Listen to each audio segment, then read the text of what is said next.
ایک بزرگ گزرے ہیں حاجی عبد الغفور صاحب، جودھپور کے اندر ریاست راجستھان میں ایک بزرگ گزرے ہیں حاجی عبد الغفور صاحب.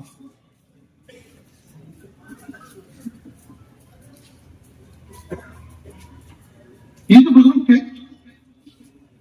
یہ چھوٹے سے تھے، مکتب میں پڑھنے کے لیے گئے، استاد نے اتنا مارا کہ کپڑے خراب ہو گئے. تو نانی دادی نے فیصلہ کر لیا کہ بیٹا بس جتنا پڑھنا تھا پڑھ لیا، اب ہمیں تمہیں وہاں نہیں بھیجنا. تو یہ استاد کی حرکت کی وجہ سے امی رہی، ان پڑھ رہے، لیکن شوق اتنا تھا کہ خود سے محنت کر کے حروف کو پہچاننا شروع کیا. اور کسی سے پوچھ لیا کرتے تھے تو اردو پڑھنا سیکھ گئے، لیکن لکھنا زندگی بھر نہیں آیا. پپاڑ نام کی ایک جگہ ہے راجستھان میں، وہاں حضرت تھانوی رحمۃ اللہ علیہ کا سفر ہوا. تو یہ حاجی عبد الغفور صاحب یہ حضرت کے پاس پہنچے اور کہا حضرت آپ مجھے بیعت فرما لیں، مجھے آپ سے بڑی محبت ہے، میں آپ کے ملفوظات پڑھتا رہتا ہوں. حضرت نے شاید زندگی میں پہلا ہی واقعہ رہا ہوگا کہ پہلی نظر میں پہلی ملاقات میں کسی کو بیعت کر لیا. اور حضرت کو بھی ان سے اتنی محبت تھی کہ کسی سے خط لکھوایا، کیونکہ خود تو لکھنا آتا نہیں تھا، کسی سے خط لکھوایا کہ حضرت میں فلاں تاریخ کو فلاں دن آپ کے پاس آ رہا ہوں اپنی اصلاح کی غرض سے. تو حضرت نے خط اپنے مقربین کو سنایا اور کہا کہ دیکھو ایک صحابی صفت شخص میرے یہاں فلاں تاریخ کو آ رہا ہے، کسی کو دیکھنا ہے تو ٹھہر جاؤ، رک جاؤ، اس کو دیکھ کے جانا. کسی بارے میں لکھا، اپنے مرید کے بارے میں لکھا. ایسی وضاحت، ایسی نفیس طبیعت اور ایسے سنت کے متبع تھے کہ شیخ نے اپنے مرید کے بارے میں گواہی دی کہ ایک صحابی صفت شخص میرے یہاں آ رہا ہے، کسی کو دیکھ رہے ہیں تو ٹھہر جائے. اللہ کی شان، ایک وقت ایسا آیا کہ حضرت نے حضرت تھانوی رحمۃ اللہ علیہ کو مجاز صحبت بنایا، خلافت ملی. اللہ پاک نے خوب تلقی عطا فرمائی اور پورے علاقے میں خوب شہرہ ہوا.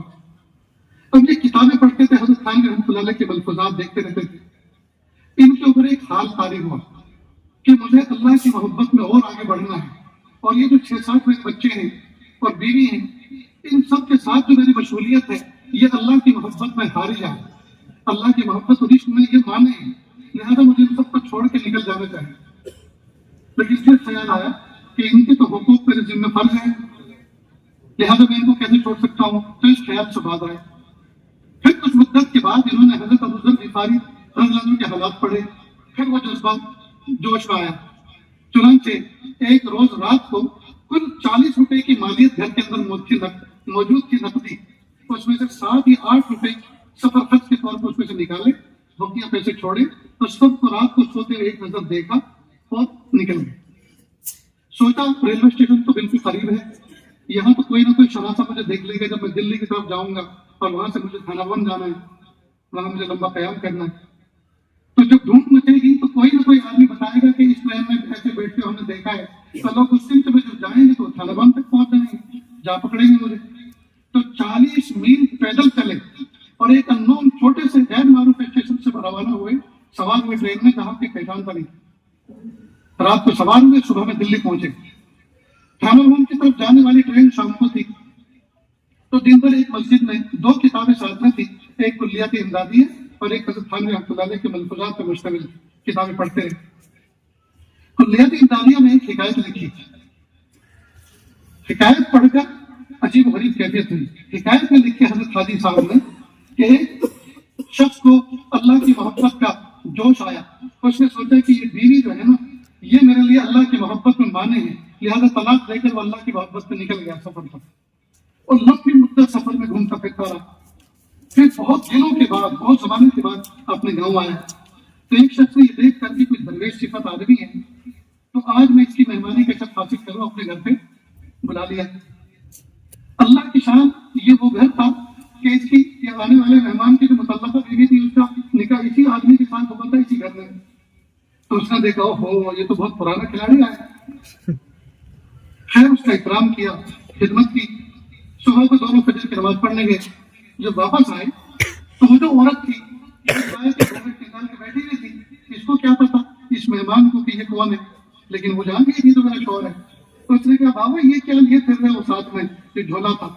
تو اس نے کھول کے دکھایا، دیکھو اس میں آٹا ہے، اس میں کچھ مرچ مسالے ہیں، چھوٹے چھوٹے برتن ہیں، سوئی ہے، دھاگا ہے، یہ اس کام آتا ہے، یہ اس کام آتا ہے، اس کام آتا ہے، اس سے یہ ضرورت پوری ہوتی ہے، اس سے یہ ضرورت پوری ہوتی ہے. اس بیوی نے ایک تماچا مارا اور کہا اس پوری کائنات میں تجھے نہیں دنیا دکھی تھی کہ مجھے چھوڑ کے چلا گیا. پیارے طلبہ سمجھے کہ نہیں کچھ؟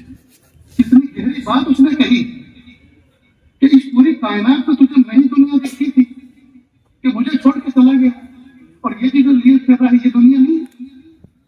اگر تیرا جواب یہ ہے کہ یہ ضرورت کی چیز ہے اس لیے میں یہ کر رہا ہوں، تو کیا میں ضرورت کی نہیں تھی کہ میں تجھے حرام سے بچائے ہوئی تھی؟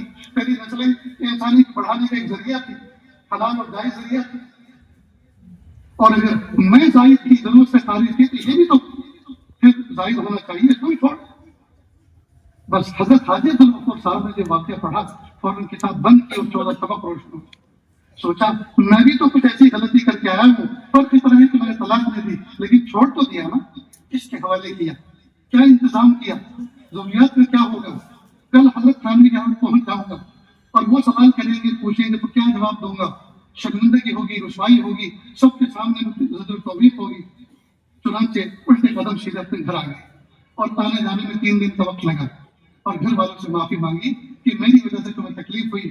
بیوی کا رو رو کے برا حال تھا اور 3 دن میں ایک دانہ کے حلق سے نہیں اتارا تھا. یہ حکایت، یہ واقعہ سنا کر پیارے طلب عزیز اس سے ایک نتیجہ نکالنا ہے، وہ یہ کہ جب اپنا تعلق صاحب نسبت بزرگوں سے ہو اور مطالعے کا مزاج بنا ہو، اللہ رب العزت ان دونوں کی برکت سے اگر بندہ راہ راست سے بھٹک بھی جائے تو بہت دیر نہیں لگتی، اللہ تعالیٰ بہت جلدی راہ راست پر لا کے کھڑا کر دیتے ہیں.